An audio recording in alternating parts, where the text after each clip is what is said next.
Welcome to another episode of Bourbon and Rum. This is a podcast of two brothers from opposite ends of the spectrum. My name's Kent. I'm a rum drinker, and I'm from the left side of the aisle. And I'm Kyle. I like bourbon, tend to be a little more conservative. Join us as we explore this experiment. Can two brothers from different sides of the political spectrum have a civil conversation and celebrate our differences?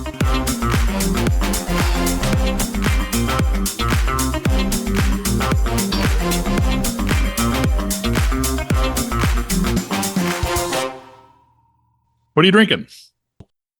Well, I am just drinking plain old Buffalo Trace, the regular stuff. I'm staying at a hotel here in Cleveland, Ohio. Nice view of the downtown. Never been down here before, but I will say, staying at a hotel and ordered a double Buffalo Trace. The double that I got is over about $6 more than a bottle of Buffalo Trace. So, maybe this is poor planning. What are you drinking on?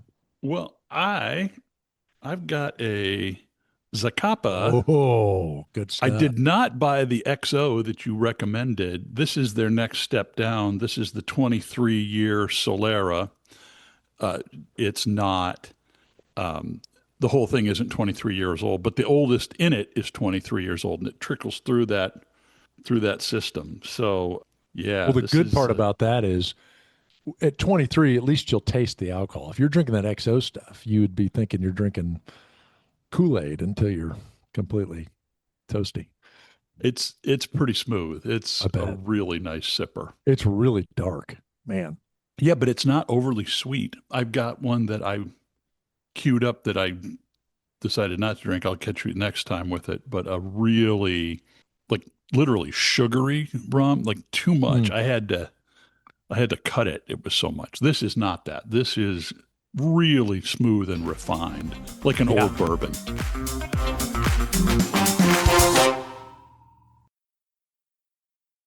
Lots going on, or nothing going on. I guess our government remains unopened, so there's that.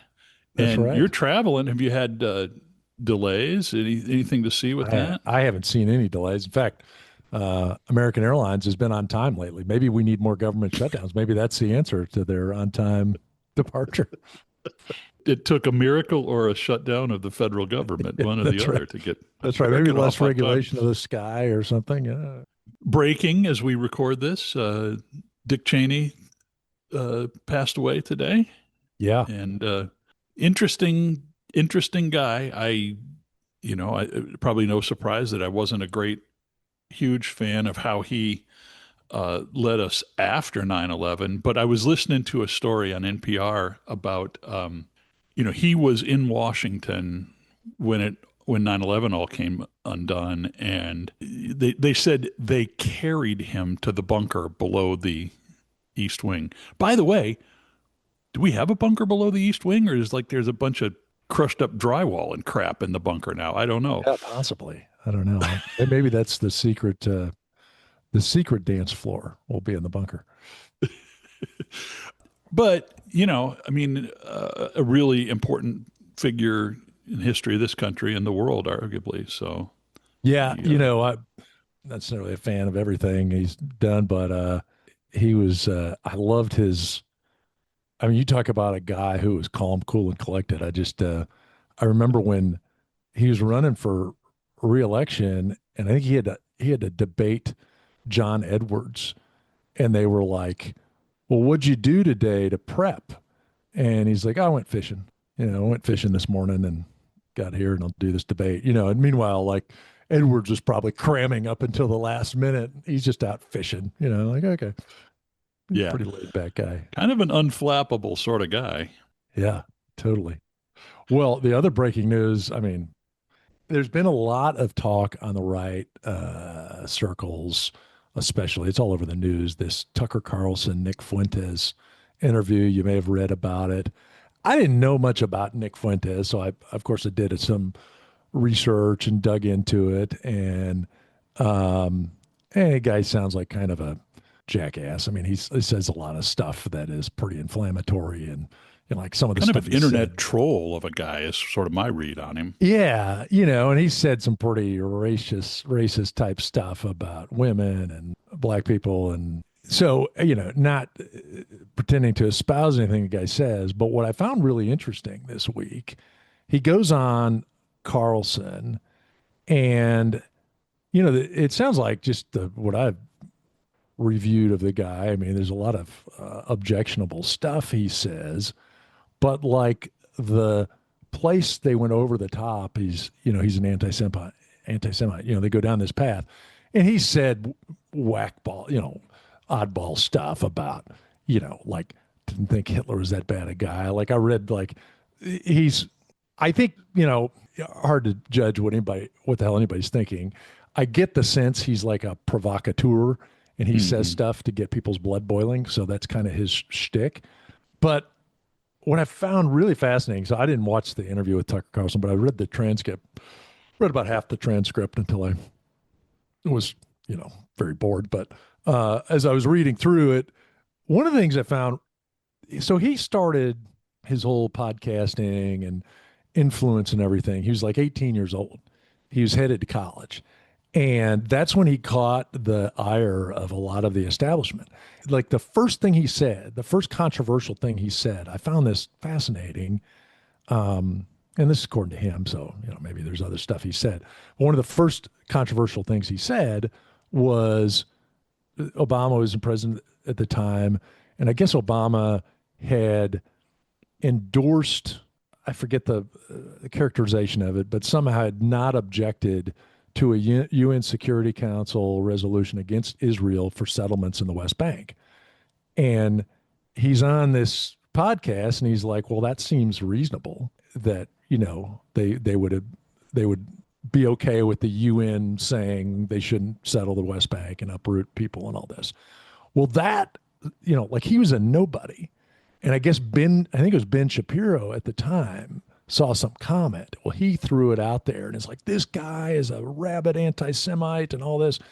And it's like, okay, I get that if you're espousing Hitler, but Which he did later. I mean, yes, all yeah. So fairness. it could be wrong. I mean, I won't say he says anything legitimate. I will say that of the crap that he says, what's interesting to me, what really gets people going is this anti-Semitism bit. Like he said things about black people, he said things about women that I think most people would find objectionable, but it's all about the anti-Semitism, and it's all about, hey, I'm reading all these articles, the wall is breaking against anti-Semitism, and I dug into this pretty deep, probably too deep, got in a rabbit hole, but like I saw him on a thing. He did a podcast with a bunch of people on it.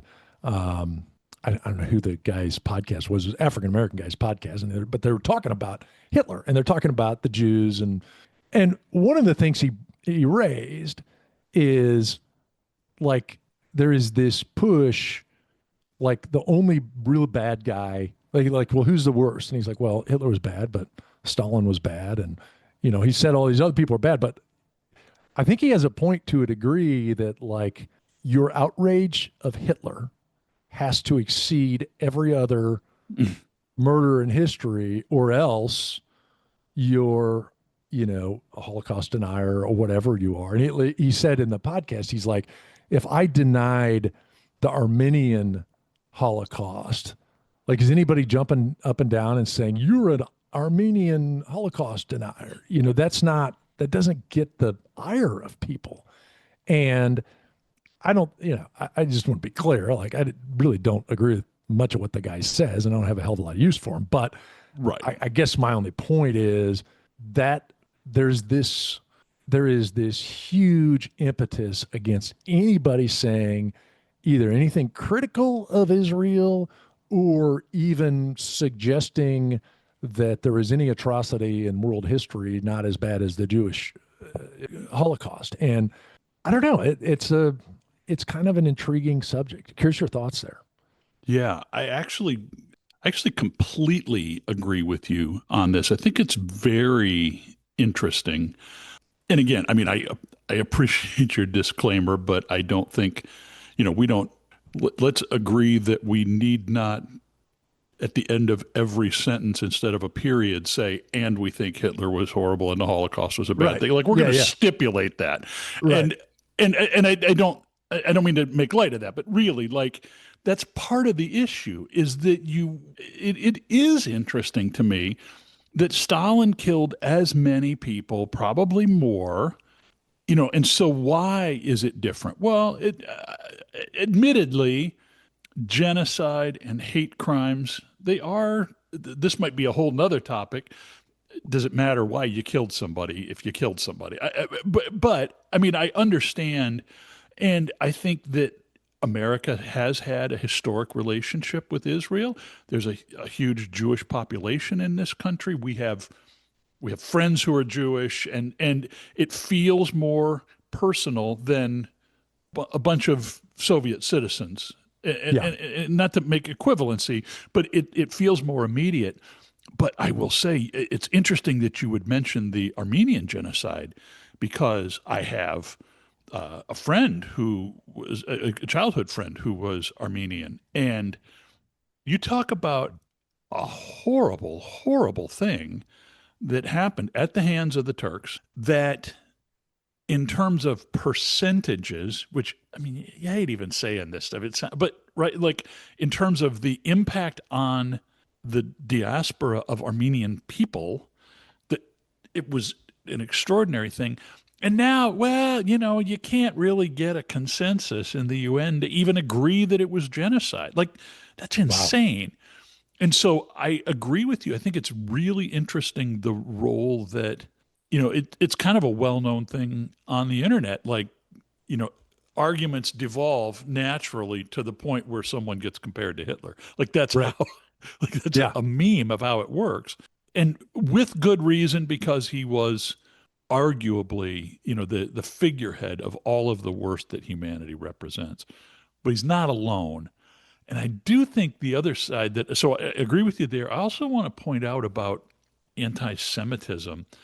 I think that's one of those terms that is used to cover a breadth of attitudes and behaviors that can get really problematic. Yeah. Agreeing to exterminate a race of people because of who they are it's indefensible. Right. It's not human. I mean, Right. it's just. But so if that's what we mean by anti-Semitism, then mic drop. I'm done. Right? There's nothing. Right. Right. But we're in a situation right now, and because I agree with you, I got to find a way to argue with you a little bit. I will point out the way that the Trump administration has talked about anti-Semitism on campuses is one of those things where, look, there's students who've said things that I don't agree with, but to say that the way that the Israelis conducted the war in Gaza was wrong, even if you don't agree with me, it's not anti-Semitic to make a factual statement like that. And it's been conflated that way. And I think that really cheapens the word in a way.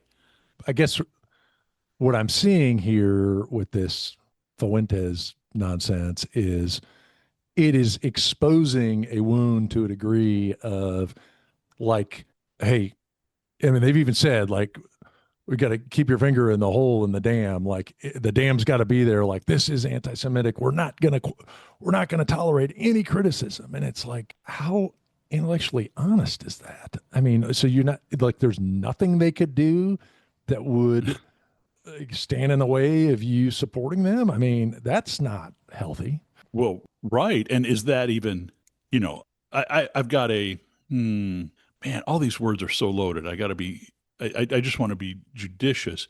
I have a soft spot in my heart for the Palestinian people.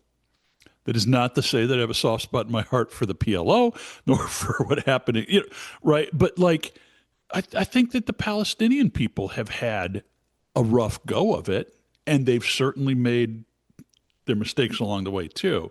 But you look at what the nation of Israel is able to do with virtually carte blanche. They don't really worry about the international community sanctioning them, because if the UN decides to say, stop settling in the West Bank, they're like, you're anti-Semitic for saying that. Like it.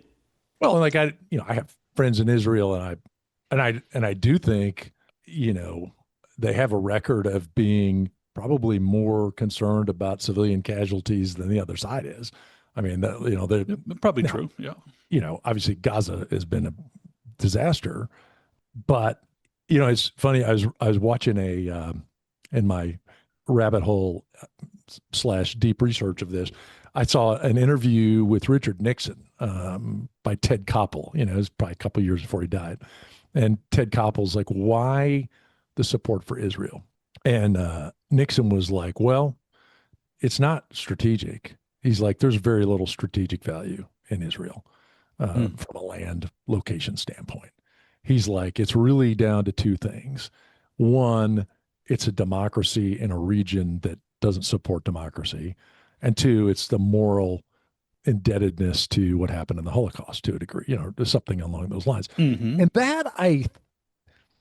that argument seems to be a logical one.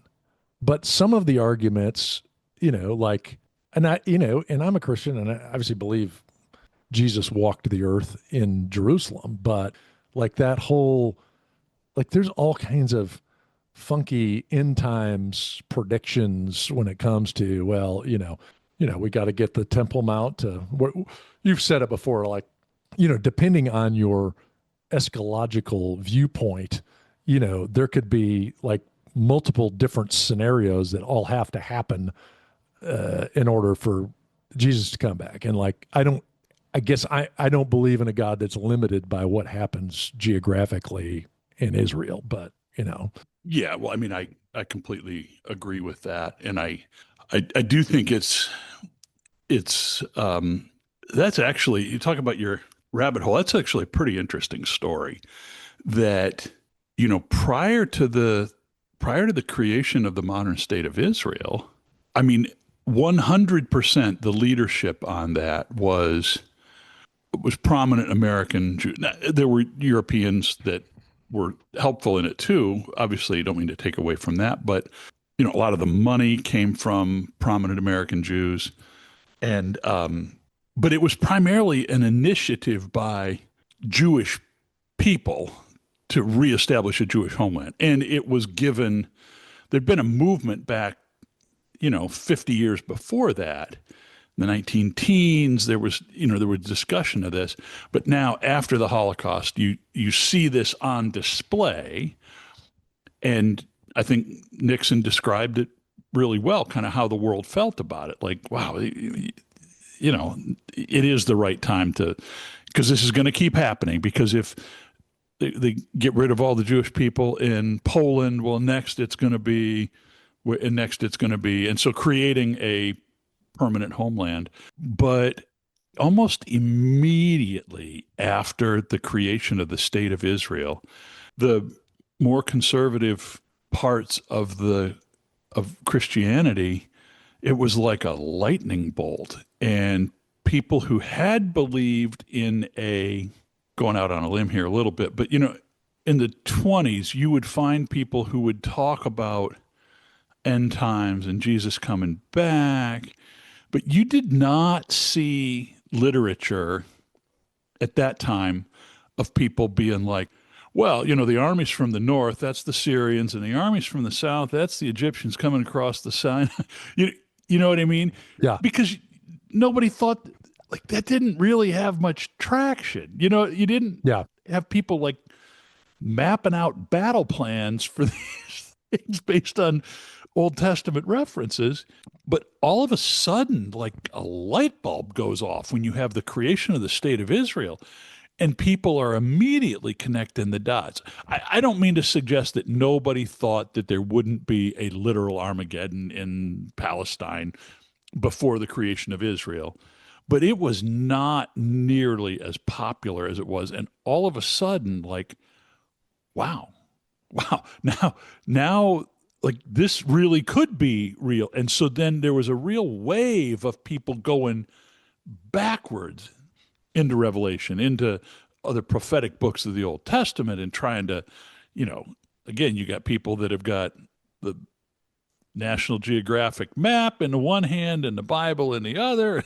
Like, Mm. here's where the arrows are. They're like pushing the troops around on the map with the stick, like in a military Yeah, plan. right. And and in some ways, I would say that the creation of the state of Israel changed conservative Christianity more than Christianity had anything to do with the creation of the state of Israel. Yeah. It became plausible now to say to people, see, you had that 6 Day War. Well, let me show you a chapter and book where that showed up here. And that created this bond of conservative Christianity to, I would say, an appreciation, an idealized view of Israel. This is what's really interesting to me. Israel itself today is a very secular state. Yeah. In fact, if you look at most of like the problem that Netanyahu and recent governments have, it's trying to manage the Orthodox citizenry. In general, you would find Israel to be a more secular state than the United States. Yeah. And yet it is idealized among evangelicals to a degree because of this kind of playing out what happens there.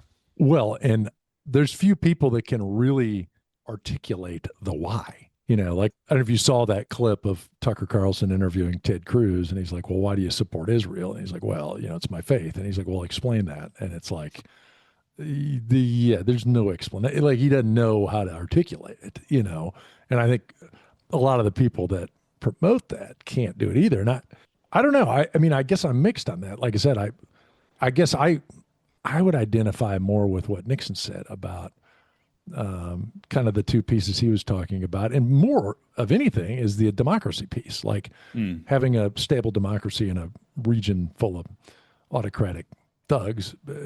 I see great benefit there, but I think the part that's dangerous is this view that as humans, well, because we're given more money to Israel, it's going to help God come back easier. Like, I don't think he needs you for that. It reminds me of that. You remember we read that book, Under the Banner of Heaven, about the fundamentalist LDS church. And supposedly there's this mountain in Utah, and they have this thing called the Dream Mine. And these people are digging in this mine looking for gold. And I guess the story goes that, well, the faster they dig, the faster they get to the gold. And as soon as they hit the gold, that's when Jesus is going to come back. So it's like people are digging furiously to find the gold. So then I'm like, well, what is the gold going to do for you when he comes back? But okay, whatever. You got to wonder about people's conception of God. If I have a bad day at the mine, it's going to thwart the eternal plan. Or harder. likewise, if a Knesset election goes wrong, like, well, there goes the best laid plans can't of do the it creator of the because- universe. Yeah. He can't do it because we didn't, there's not enough Patriot missile batteries. I It's don't all know. waiting on you, man. Yeah. And I don't know. I think some of this is highlighted that like I said, I think if you were going to attack Nick Fuentes about his arguments, there's probably a lot of meat there to attack him on, and not just down the anti-Semitic trail. But that is where it all goes. Like, it's like the vortex, and it sucks everything in. If you get tarred with that brush of anti-Semitism, it's instantly disqualifying. And again, if by anti-Semitism you mean somebody thinks, well, there really was no Holocaust, yeah, I think that's disqualifying. If somebody says, yeah, I don't think they should be aggressively settling in the West Bank, that is not the same thing. Yeah, and I think he said both. I mean, he said a lot of objectionable stuff. And I think that's, to a degree, anybody, right or left, if they say extreme stuff, you're going to take whatever extreme that you think is going to get the worst reaction, and that's all you're going to talk about. It's going to be what they said this. And then, it's like nobody ever, and I'm not saying you got to dig into the context of all these people. But I don't know. Somebody was saying too about the right is always talking about identity politics and how bad they hate identity politics. Yet there's kind of a Jewish identity politic. Like, well, if you're anti-Jew, it's like it comes down to this, well, you're either for the Jews or you're against the Jews. And they're like, well, where's that? Right.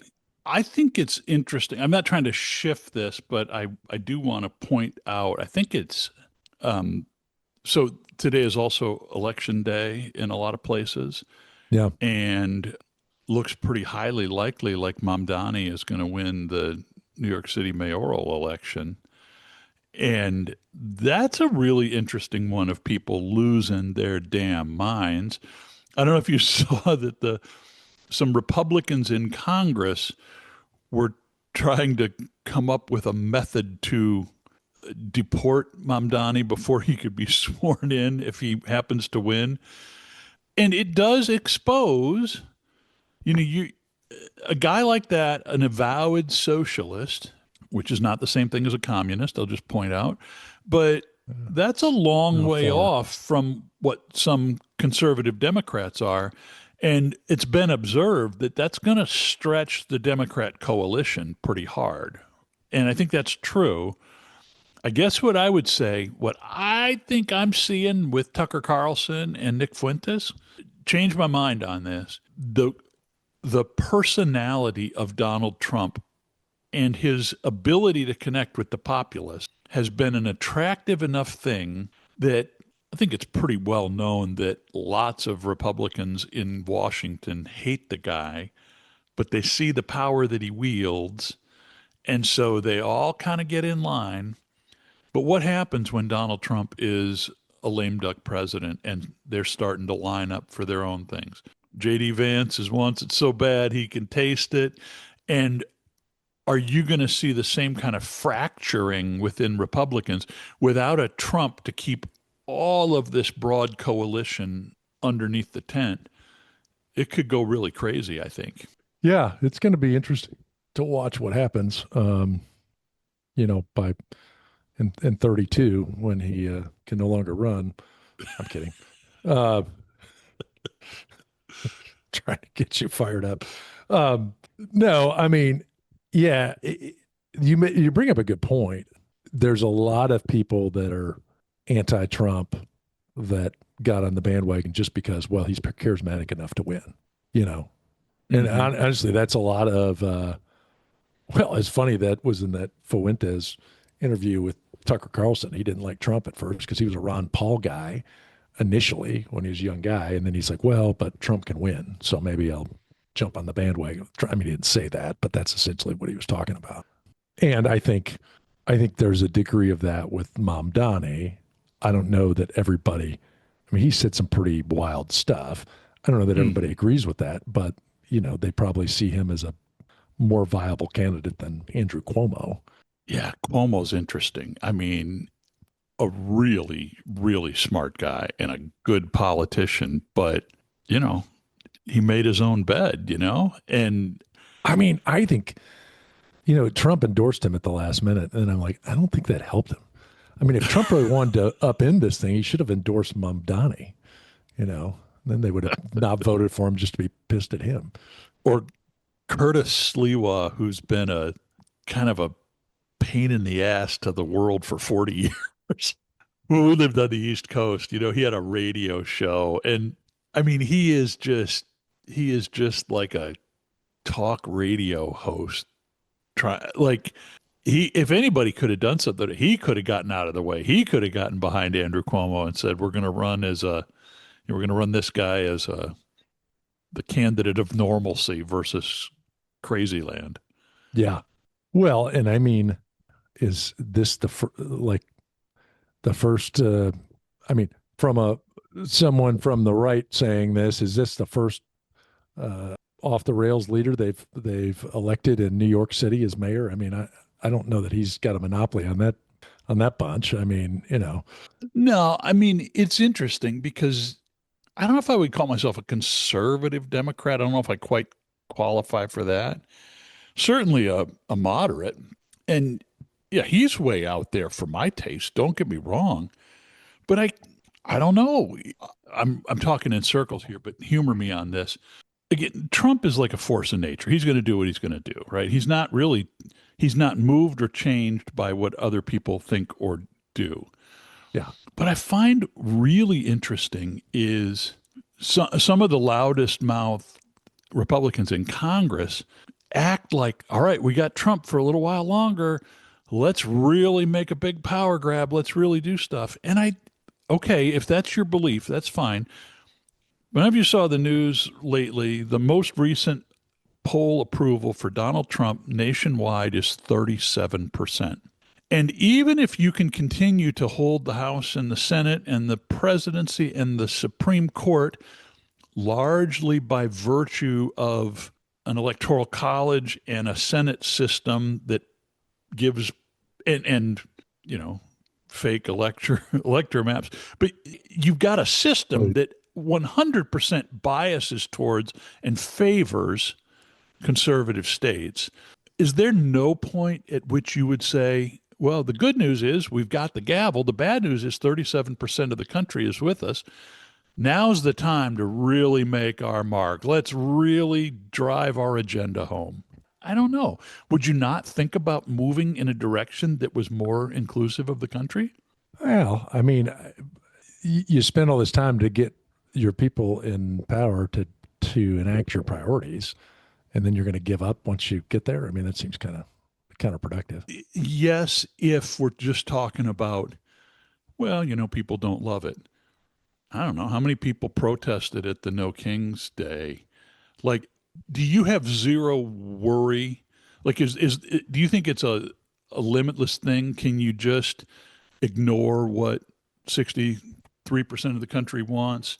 Can you run enough National Guard? I'm not addressing you like you're proposing this, but like, is that a recipe? Is that a winning strategy for the long haul? That seems like a really short-sighted game to me. Well, I guess I don't know that he's got 37% approval rating because of the things that he's gotten done that much of the Republicans appreciate. I think he's probably got a 37% approval rating because he's an incendiary figure. And he's also a lame duck president, which typically is not a high approval rating to begin with. I mean, by the time somebody finishes 2 terms in office, I mean, nobody's going out on a 65% approval rating. I mean, they're all underwater by the time they leave. And a lot of that's because they're getting things done and people are ready to move on and, they're disillusioned people or what have you. I don't know what of he's doing that I'd say, from a policy agenda standpoint, I'm not sure what I would say you to do differently at this point. I mean, we've talked about some of the things I don't like. And I think some of the reason he's lost some of that, honestly, isn't because he's not trying to be more liberal and less conservative. I think it's because he failed on some of the key deliverables that he promised. I think, he didn't win because of the electoral college. I mean, he did, but he won on popular vote. And there's a lot of people that wanted to see the budget balanced. A lot of people that wanted to see the Doge cuts and the Epstein files released. I said it. We've said it again. The Epstein files again.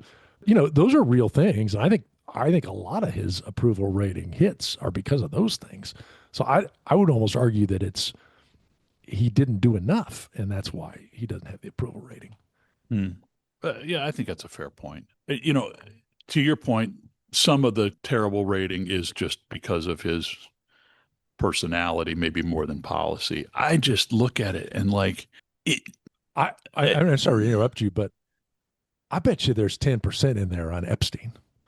There's a lot of people he's alienated with that, I think. You have a different circle of friends than I do. Do you think that's, I mean, the people that you talk to who were supporters, are they dismayed in the same way that you've been pretty vocal about it? I mean, I've seen a lot of folks that way, and it just sounds like a lot of double talk. That's really concern. I mean, that's been the biggest concerning thing to me. The budget I'm not happy about, but I haven't given up hope that could get reconciled. But I don't know, just that I'm not going to forget that whole gaslighting crap about, what, Epstein? He's still a thing? Like, dude, come on. I'm probably not one of the 63%, but I'm sure there's a lot of people that are in that boat. So I'm gonna take this is like it's like two drinkers and there's a bottle between. I can't not grab this. I did see Bring a it. really interesting idea on Epstein this week because I mean nobody knows anything, but it has never seemed to me like Trump was likely to have been a client. He clearly knew the guy. I think he clearly knew what the guy was up to. I think that's tawdry all its own. But even in the absence of a specific allegation, although there are rumors of some, but even leaving that aside, what is in it? Why would Trump, if you're in it, you're in it. You can't cover that up. But I heard somebody say something that I thought was really interesting, and that's that apparently not a lot of reporting happened, but when the case in Florida happened that Alex Acosta plea bargained him out for little or Yeah. nothing, well, they said that the headline was this guy, he's got these young women, it's this horrible thing, but a huge part of the original indictment was about money laundering and financial transactions. That in addition, I mean, obviously this guy did not earn the money doing some currency trading, as he told that one guy, you know. Yeah. And so you think, well, is it blackmail? Yeah. But how you get like 9-figure money out of blackmail deals is going to involve a lot of shady financial dealing. And Right. there was a hypothesis that maybe, Trump is literally saying, what? I'm innocent. I never touched any of those girls. I don't, he's like, I'm innocent. Like, I've got nothing to do with this. But what he is worried about, he says, well, we've got to protect innocent people. And I'm like, well, who the hell are the innocent people when you're. Right. Yeah. Exactly. But what it might be is that the innocent people, some of the people are caught in the sex scandal web. Some of the people may have had their hands in various money laundering cookie jars, strange sources of money. We would probably not agree with this, but I have long thought that Trump's coziness with Putin may represent unpublicized, very lucrative deals that he may have made. Not necessarily bribery per se, but Trump has an expensive lifestyle, needs money. Yeah. Anyway, I guess I'm just saying Yeah. is it might be that the headline story is the underage girls and the sex scandal, but a real story that's not being reported on might be about financial transactions, financial crimes, money laundering, and a lot of Somehow other. that crossed both parties because they're both in Yeah. on it. And that I could almost see, there's a lot of people that fall victim to temptation. Man, I say that, it sounds like I'm excusing. What I'm saying is, you run a deal like Epstein was running, you're going to catch some people, and there's going to be some people that are going to take the bait and you're going to be able to blackmail them. But not everybody. The former royal known as Prince, now Andrew Windsor of Scotland. Oh man, I just picture him trying to balance his checkbook when he's writing out the rent for his little apartment somewhere. It's sort of beautifully poetic, Yes. This is a man who's got to shine his own shoes for the first time in 65 years. Exactly. I did see I don't mean to segue, but I did see an interview this week with, I think it was the person writing the Giuffre book, because I actually worked with a writer. And she said that, no, she said Giuffre really liked Trump. Like, she worked for him and his staff at Mar-a-Lago, had a good relationship, and had met him a couple of times. And apparently in later life, when he was elected, she was really excited that he was going to release the files, which makes it to me all the more crappy that they didn't release the files. But Well, I'm willing to believe that if that's the case. But then it makes the mystery even all the weirder. right, what are you worried about? Right? Like if you, Exactly. I mean, if your hand's not dirty in that, it Why the seems hell like are you holding you could back? be the hero of the world. Right. And what does Trump need? He doesn't need these friends, you know. Yeah. And I'm like, throw everybody under the bus. I don't care whose name's on that thing. Right. But that's what's mysterious to me about Trump. I don't think he'd know what to do with himself if he was loved. I really believe that at the inauguration in 2017, if he'd have come out there and said, hey, look, I said some hateful things about my predecessor. That's all politics. Let's get past it. We're all Americans. We need like I think he might have had the ability to really he's not going to get the far left, but you could have gotten more people Oh yeah. rallied around him. I think that the happiest person in the world when that 37% number came out was him because that's how he wants it. That's what he likes. He thrives on that. Yeah. All publicity is good publicity. Right. Yeah. I don't get it. So where were we? We went down Epstein. We went down this Epstein rabbit hole again. Now we got both parties have, you've got people all the way from Liz Cheney to Nick Fuentes in the Republican Party. I guess Liz is no longer Republican, but right. you've got paleo Republicans. You got Bill Kristol on the one hand, and you got Nick Fuentes on the other hand. You got a big tent to try to manage in the Republican Party. But by the same token, you've got Mamdani on the Democrats, and you've got, I don't know, Joe Manchin, right? Like there's Is like he there's a still a really Democrat? wide no, but you know what I mean. Like Yeah. right, like Joe Yeah. Manchin and Liz Cheney are, and honestly, I could vote for either of them. I'd be good with Joe Manchin. Well, what did you hate about Liz Cheney? Honestly, I thought that whole January 6th select committee was a charade, and she was the big leader of that. I thought that was a lot of theater. so do you? I guess we haven't really gone down this path very much. Do you not think January 6th was a bad thing? No, I do, but I think that was a sham event. I mean, they did not. I mean, number one, they excluded, everybody except for Trump haters on the thing. They Oh, didn't you mean want to have any. the panel, the There was no congressional panel, debate. You know what I mean? It wasn't like, right? hey, this is like, hey, we're going to debate this and dig into it. It was just like a show trial, essentially. Yeah, That's what I did. yeah. Yeah, I think it would have been great if they'd had a bipartisan committee and really dug into the details and pulled out the good, the bad, the ugly. Great, but that's not what you got. It was just a partisan show. And But could you have had? she was getting her 15 seconds of fame. Yeah.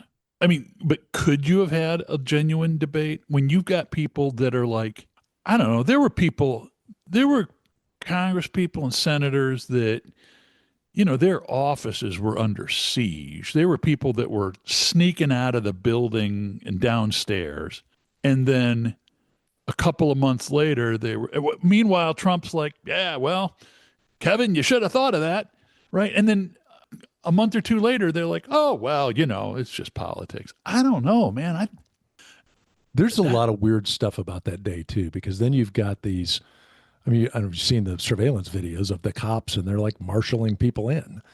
There's like, yeah, come right this way. You got some people breaking in, you got other people they're marshaling in.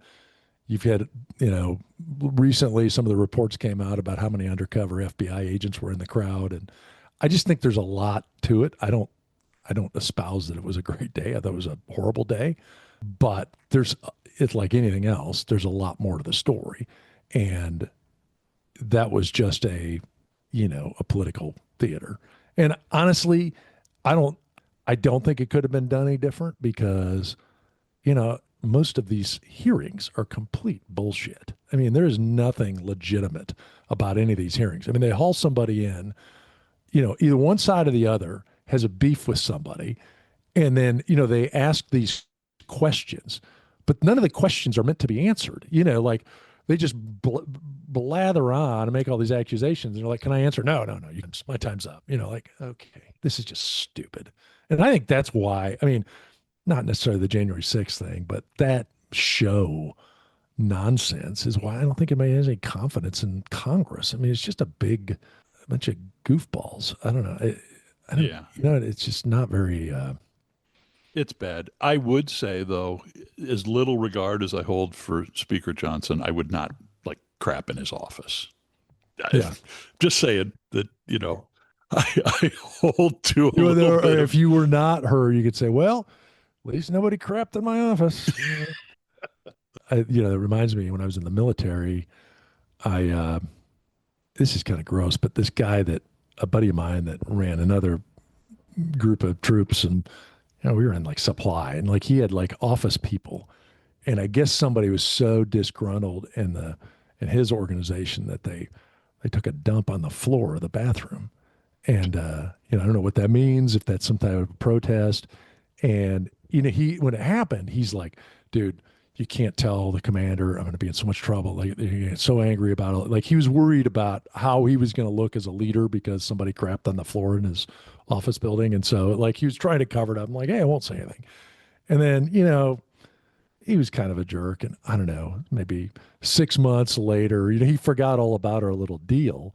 And we're in like a meeting with our commander, and he starts throwing me under the bus about something and something stupid. And he just starts backing the bus over. And I said, well, I mean, at least I've never had anybody shit on the floor of the bathroom at our office. It's like, that was great. Guy turned beet red. And he's like, what is this all about? I'm like, oh, careful what you wish for, pal.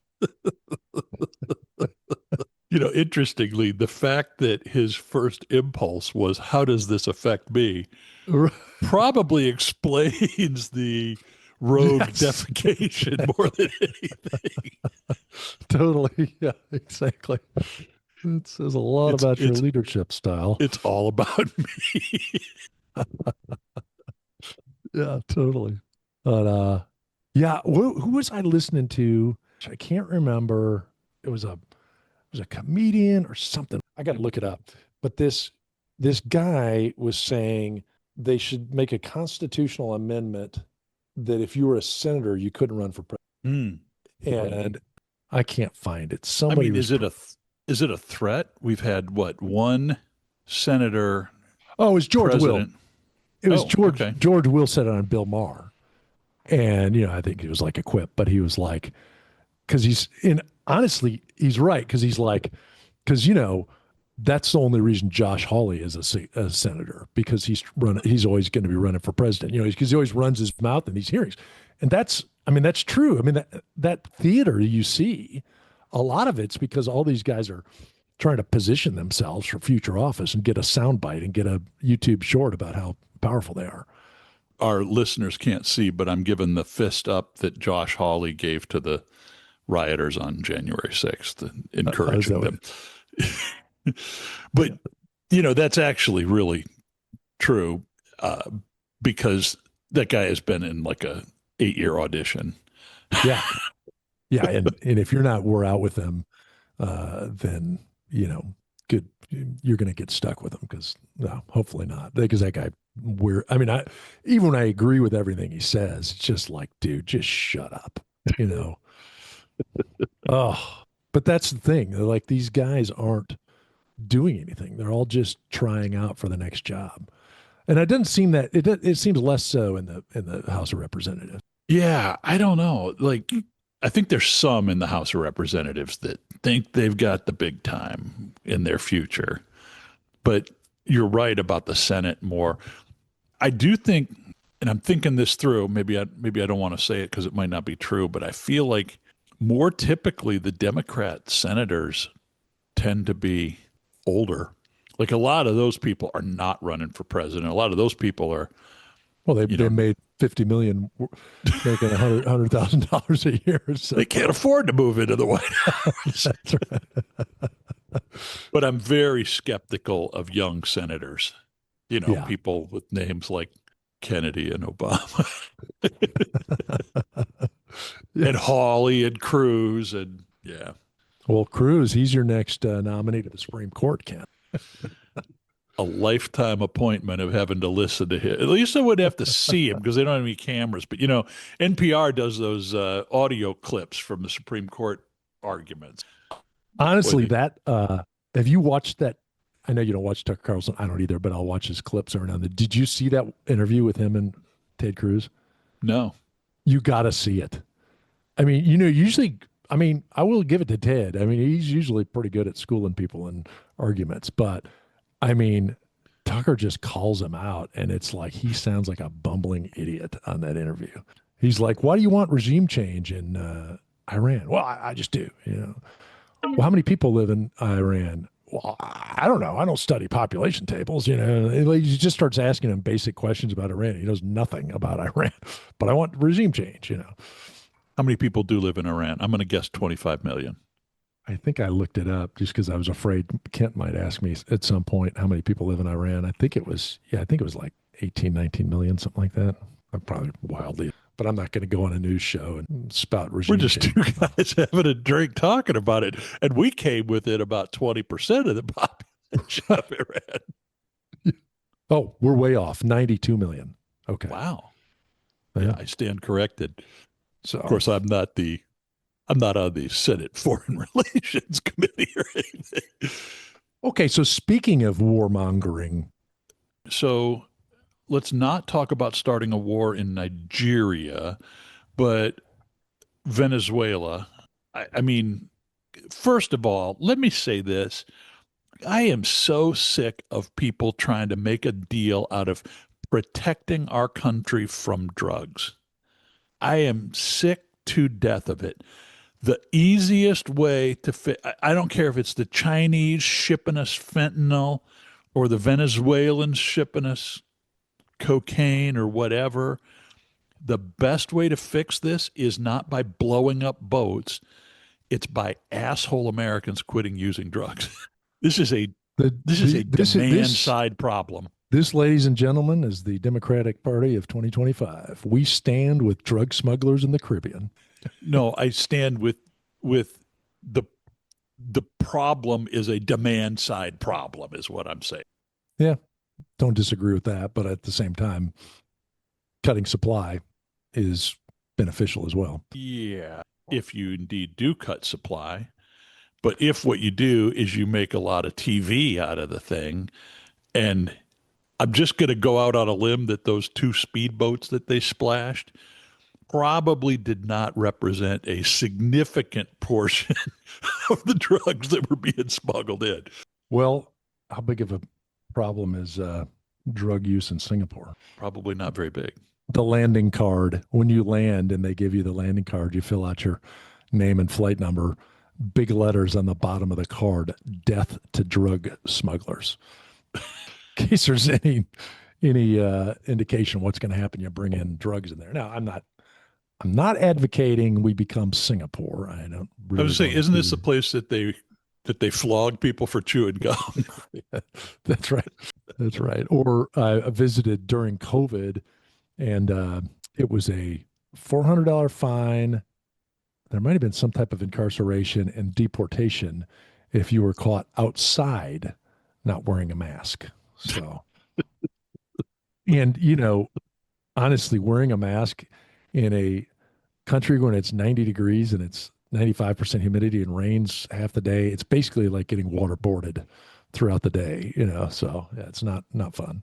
Well, we might ought to wrap it here. Yeah, we've gone a few subjects, but I think this is good. We got a little bit of disagreement, we got a little agreement, and we got Epstein. I mean, that's a full podcast right there. That's the trifecta right there. That's right. Hey, thanks for joining us on this episode of Bourbon and Rum Podcast. We hope you enjoyed it. Remember to subscribe on your favorite platform and leave us a review. Your feedback helps us keep the good spirits flowing. And we invite you to join this conversation. Follow us on our Facebook page. Let us know what you think. Let us know what you want to hear. And until next time, cheers.